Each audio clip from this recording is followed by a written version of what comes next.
Let me transfer you. Switch to Farm Bureau Insurance today and get real service instead of getting really tangled up. For auto, home, life, and health, get the membership advantage. Get Farm Bureau Insurance.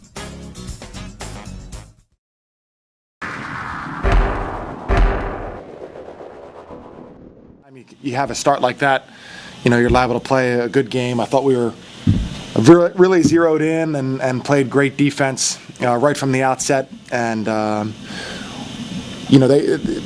who is their point guard, also their leading scorer, we thought we did a very good job on him. And all in all, I thought our defense was really the key. Another key was that they doubled the post, and the first 5 or 6 times they doubled it, Dan threw the ball out effortlessly, and we were able to get good shots either on the perimeter or driving back in. I thought that was a good start, so that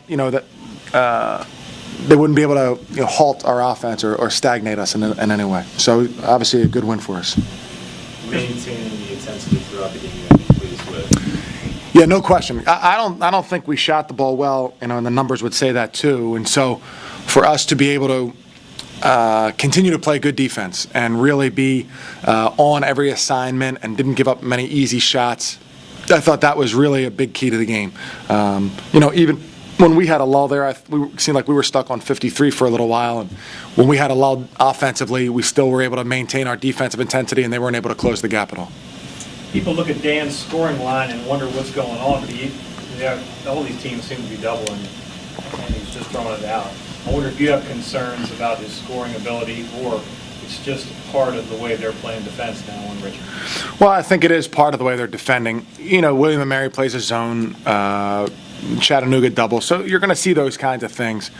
I told Bob on the radio, I worry about a lot of things. I don't worry about Dan Giroux's scoring, and I think he's going to be fine. And, he's certainly probably pressing a little bit and trying to get it back, trying to get last year back to a certain degree. But I don't worry about that. I think that we want to throw him the ball every time we can on offense, and I think that's going to be effective, and he's going to wind up the season with good numbers and a great year. 6-foot point guard who finishes around the basket. It's just so. Did you see a 1,000-point scorer when Kevin Anderson walked into the gym as a freshman?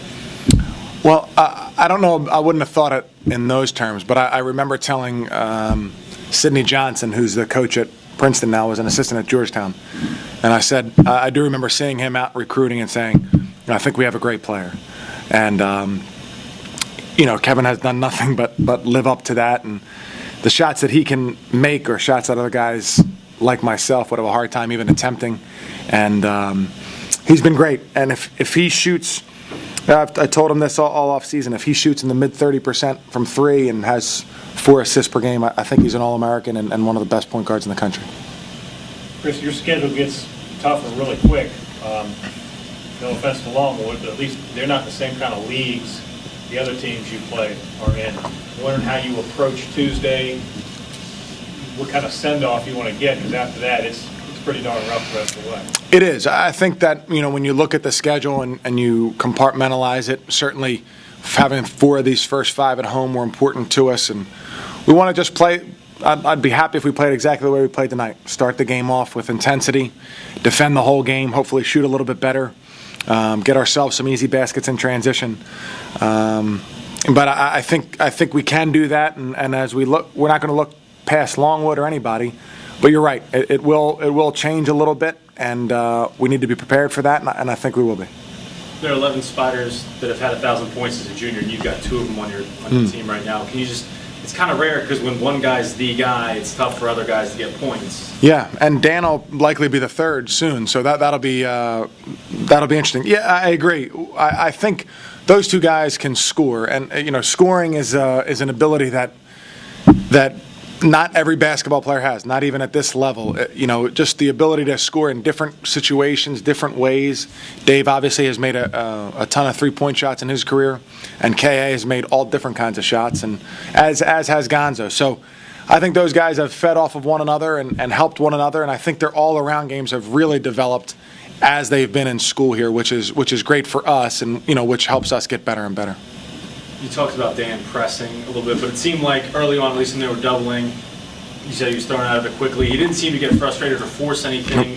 Did that patience, is that a result of maybe the lost year? I mean, if he had that year back, would he maybe press a little more? Yeah, that's a good question. I think it is. I think that his knowledge and understanding of what we were trying to do and making sure that the double teams didn't negatively affect Richmond. That, you know, when a team doubles, they're putting some defensive pressure on you, but if you can get out of the double, then they're in a scramble situation. And every time it went in, it resulted in them being in a scramble situation.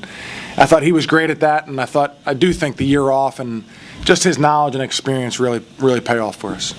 Yes, it was. We came out William Mary good. The thing was we just didn't keep it up, and we kept it up tonight and came away with a win. When you walked through these doors for the first time as a Richmond student, did you see 1,000 points in your future? Or did that seem like an uphill climb and probably unlikely?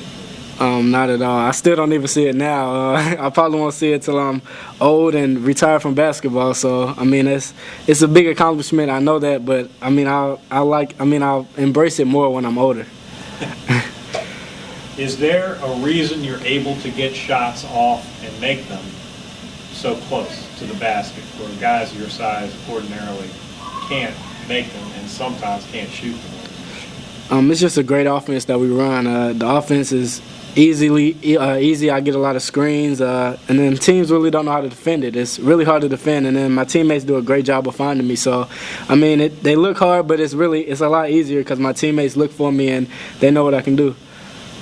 Some of the things you do don't really seem like they're designed. Like it's kind of like a unique kind of thing.